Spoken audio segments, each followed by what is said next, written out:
Book 2. Excerpt from Science and the Beyond by Dr. Albert Marconi, page 55. For the concept of the zombie, we can think two parties: ants and a dog who probably died more than 10,000 years ago. Let us start with the dog. First, you must imagine humanity as it would have existed at the time. Agriculture is a new concept, a radical practice that must have seemed like magic. Settlements are becoming larger. Humans everywhere are struggling with the transition from living in sparse, nomadic tribes, hunting gazelle and gathering berries in the woods, to everyday life in close proximity to dozens of strangers in something that could be called a village. All of this would have been a startling and hugely stressful change for our ancient ancestors. Yes, on one hand, there is suddenly more food and comfort and spare time than the species had ever known, but maddening complexity arises at every turn. Language explodes. Man evolves the ability to think in words, essentially creating an entirely new schematic for his brain with which he will create abstract thought for the first time, and, along with it, questions. Man needs to understand his place in the universe, and his relation to his creator. But this is not the beginning of science. It is the birth of superstition. What he does not understand, he fills in with this newfound cognitive power. The universe that this man inhabits will be one born from the astonishing new power called imagination. Already at this point, superstitions about the dead would have arisen. Decaying flesh as a playground for infectious disease and bacteria, man would have long realized that too much time spent in the presence of the dead means sickness or even death for oneself. They found burying or burning the dead in a special place, away from the rest of the tribe, prevents this. So one day, some nameless and now long-forgotten man dies. He is buried in a shallow grave by his friends, as is now their custom.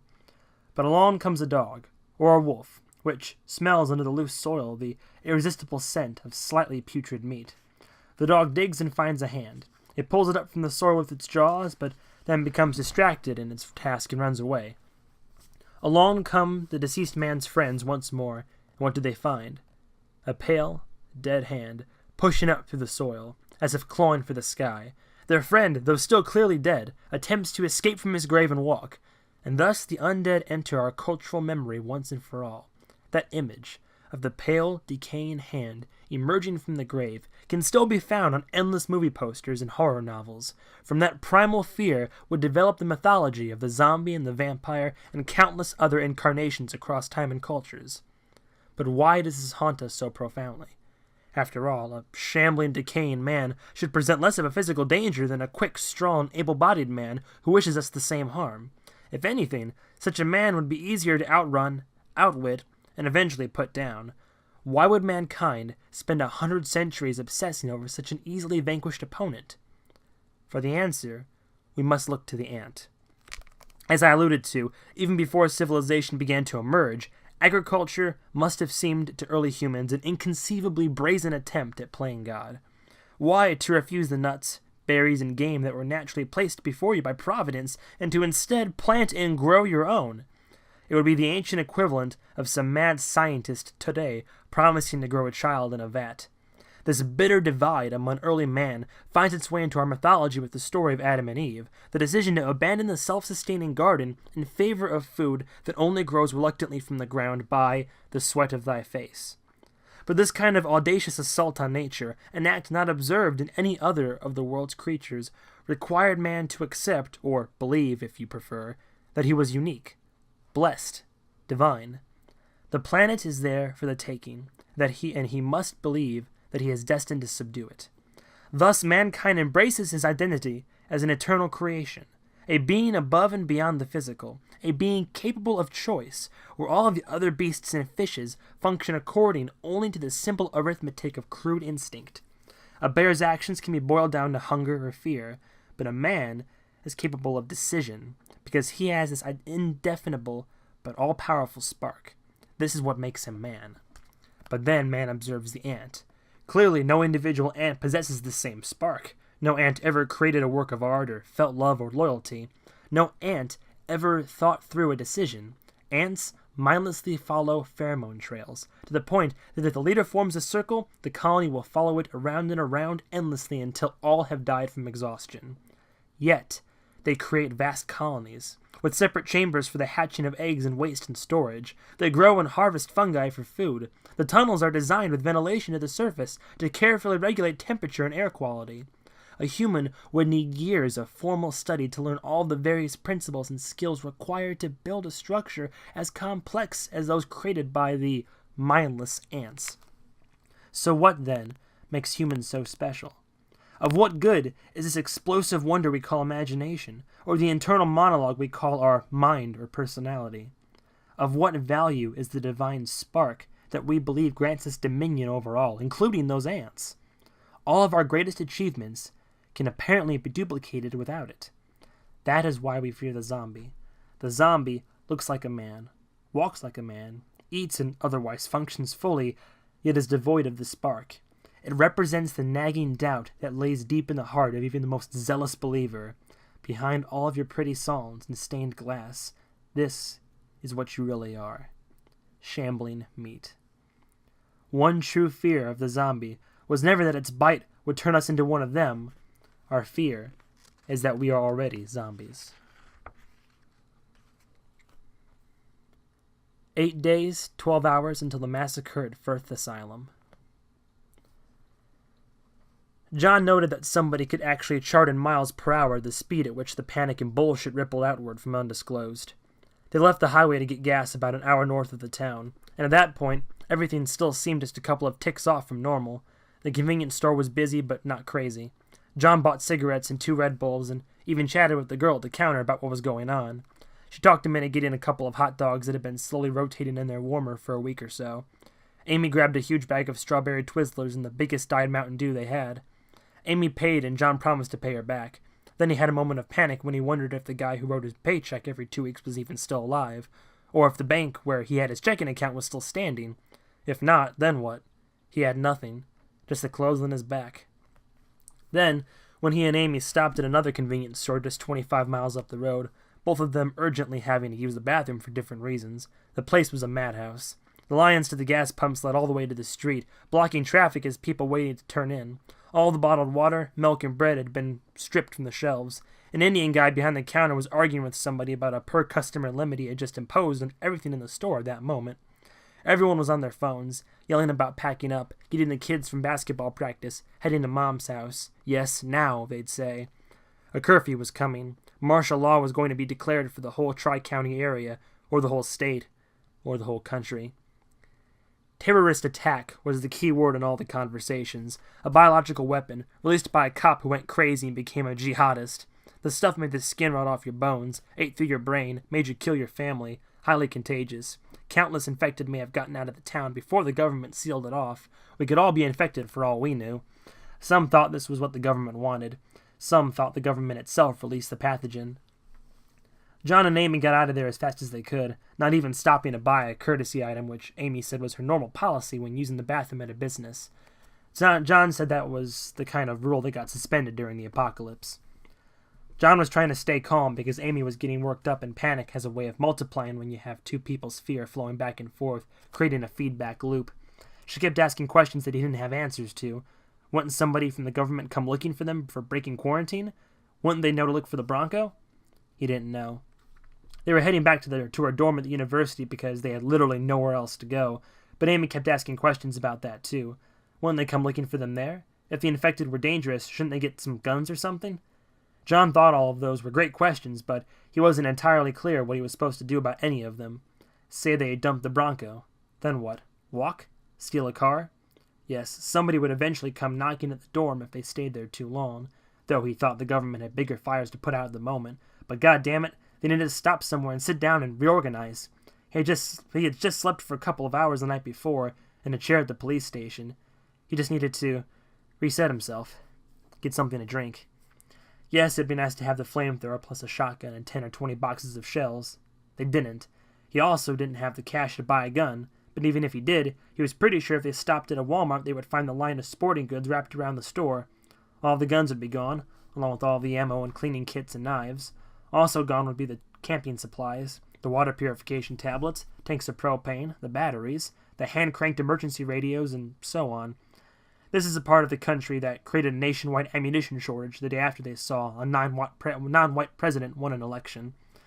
They'd been waiting for this shit. Not that John could criticize, because he knew better than any of them what was coming.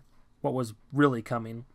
And here he was, driving in the night in Dave's beat-up Bronco without so much as a flashlight in the way of emergency supplies.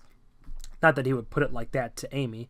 God damn, he needed a drink, just to get things back on an even keel. John cursed himself, or rather, he cursed the past version of himself for so thoughtlessly screwing over the current version of himself. Everything that would come in useful right now was in the trunk of his caddy. The caddy that was parked outside of the burrito stand the last time he saw it, but that by now was either impounded by the government, or stolen, or on fire, or flipped over in a riot. They were on the exit ramp headed to Amy's campus when her phone chimed to announce a text message. By plane, one night in Bangkok, a private joke between her and Dave. Amy opened it, then scrunched up her face like she just watched a waiter at a restaurant slap a squealing live pig on a table in front of her. John said, "What?" "It's a text. From David." She said nothing else. John's brain seized up. "And?" She read it off her screen. "I want you to know that I am fine. They have asked us to stay here as a precaution. Ignore the rumors. Everything is fine and they are treating me well." John and Amy both were silent for several seconds. Finally, both burst out laughing. Amy said, "If David wrote that, I will eat this phone." John said, "They're treating me well?" I want you to seriously imagine those words coming out of Dave's mouth. He wouldn't say that, even if they were treating him well. They might as well have had him speaking Japanese. I have his phone in my pocket, by the way. The laughter died as quickly as it had come, and Amy said, "Why would they send me a fake text? I bet they sent them to everybody on the network, probably the same one, trying to pacify the people on the outside, to keep them from beating down the barriers to get into town. Think about it. You got husbands separated from wives, kids separated from parents. Imagine you go out of town to see a concert or something. You leave the kid with the babysitter, then head back home to find the road blocked by a wall of National Guard trucks, telling you can't see your child, who, by the way, is trapped inside ground zero of a bioweapon outbreak. Do you have any idea how mad David will be when he sees this? Sending this out in his name like that?" John didn't say anything. Just let that conversation fade. For now, the goal was to get her away, and safe, and to sit down somewhere quiet, and figure out what to do next. Over a beer. The bullshit reached Amy's dorm ahead of them, so John's final estimate was that it traveled at about 80 miles an hour. Of course, bullshit picked up speed exponentially in the information age. The situation in Undisclosed would make a newscast in Japan within the next 2 hours, and internet rumors would assure everyone everywhere that they were all equally in danger of a terrorist/zombie attack. The common room on Amy's floor was packed with students, gathered around a TV mounted to the wall. It was tuned to CNN, which John guessed meant this was the most CNN anyone in this building had watched in years. It was clear from the coverage that nobody had gotten a camera crew inside the town after the Action 5 news team got eaten. They did have 3 short video clips that they showed on a loop, all of them shot with shaky cell phones and presumably uploaded to the web before all of the communication lines went dark. The first was the least exciting, showing a crew of National Guard putting up temporary fencing around the hospital. They were working fast, using a huge drill thing attached to a backhoe to punch holes in the dirt, while a crane filled said holes with poles 3 times as tall as a man. The view cut to a row of absolutely sinister-looking razor wire on the ground, then to a group of guys standing guard, holding assault rifles that John recognized as M4s, as he had gone shopping for one that last summer. Still no hazmat gear on those guys. Jesus. Finally, one of the soldiers shouted something at whoever was holding the camera, and the clip abruptly ended. Then the next 2 clips were prefaced by the anchor warning that the following scenes were very disturbing, and that you should leave the room if you were a giant pussy. They then cut to the second clip, shot from inside a car that was creeping along downtown, the driver presumably trying to steer while holding their phone out of the window to record what looked like some bodies laying in front of a smashed-up storefront. John recognized it as a Black Circle Records on Main Street. It hadn't been smashed up quite as much the last time he saw it. The shot zoomed in on a mutilated body laying face down. Well, part of it was face down, the torso part.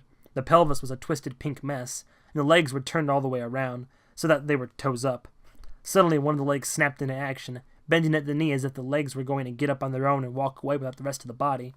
The shot cut to black before we could see if they did. Finally, they cut to a grainy scene shot from an upper-story window, looking down to the street below. There were 3 soldiers in a standoff with a lone guy who was holding a curved object that looked like a scythe. It was hard to make out from that distance. The soldiers were shouting commands at the guy, gesturing for him to get face down on the ground. He advanced on them and they opened fire, all three of them. The clip had no audio, but you could see repeated puffs of gun smoke drifting into the air and bits of flesh flying off the guy. He never went down. He didn't even stumble. Instead, he reared back and threw the scythe thing at the nearest soldier. The soldier grabbed his neck and went down. The other two soldiers ran. The camera view started shaking, which John interpreted as the cameraman going nuts and probably yelling to the other people in the room about what had just happened. This got the attention of the monster below, who turned and looked up, directly into the camera, and thus into the eyes of everyone in the dorm common room. The man reached into his coat and pulled out another scythe. John had a split second to realize he had actually pulled out one of his own ribs before he hurled it at the window, shattering it. Everyone in the common room flinched. The scene cut to black. A kid at the front of the room with black hair, a beard, and horn-rimmed glasses said, "Now tell me that wasn't a zombie." John's college career had been brief, and he had never lived in a dorm room. This one reminded him of a prison cell. Amy and her roommate slept in bunk beds. They had no TV. There was a bathroom and a shower that they shared with the people in the next room. There was a little mini fridge next to the window, a hot plate sitting on top of it. Not even enough floor space to do a push-up, not that he hadn't lived in worse. In one corner, John found a familiar sight, what he thought of as Amy's nest. At the center was an old beanbag chair that looked like it had come from a garage sale or a vintage store. Surrounding it was her Apple laptop, a rolled-up, half-empty bag of Cheetos, an open box of Cocoa Pebbles cereal that he would eat dry, and 4 empty bottles, orange juice, Diet Mountain Dew, water. If she were at home, you would also find 2 prescription bottles there, one pain pill and one muscle relaxer that John knew she took for her back. She probably kept those in her purse. Shit like that would get stolen in a college dorm. You could sell OxyContin for $10 or $20 a pill here. Price would probably go 10 times that now that the apocalypse was here. Stop that apocalypse shit. Keep your head, John. Amy had the lower bunk, which John knew because on the wall next to it she had taped up a little world map with a dozen cities in Europe and Australia, bearing red stars she had drawn on with a Sharpie. Cities she wanted to visit someday. John noticed she had added a star to Japan since the last time he had seen it. He tried to imagine Dave walking around the streets of Tokyo. It was like picturing RoboCop in Middle-earth. "John, you've met Nisha, right?" John had, Amy's gorgeous Indian roommate. She was on the top bunk in pajama pants and a tank top, glued to her phone and tapping in Facebook updates. A bottle of absinthe leaned against the wall next to her. A textbook nearby served as a tray for an ornate glass, sugar cubes and a disposable lighter. Saturday night. Nisha said, "Okay, I'm freaking out over this. Did you see that zombie video?" Amy said, "Yeah, it's crazy. David is still there, in the town." "Who?" "My boyfriend." "Oh, wow, I'm so sorry. Is he okay?" "We don't know. Nobody knows anything. John was there when everything happened. He just barely made it out." She looked at John. "Oh, wow. And he's not infected or anything, is he? He didn't get bit?" No. He was away from everything when it happened. They actually let him out in the checkpoint. They checked him over and said he was fine." "Oh, that's good. But don't tell anybody, okay? People will freak out. You know how people are." "Oh, totally. Do you mind if he crashes on the floor tonight? Tomorrow we'll make some calls and go back and pick up David." Pick up David, John thought. Like he just needs a ride. John thought the absinthe looked like it had barely been touched.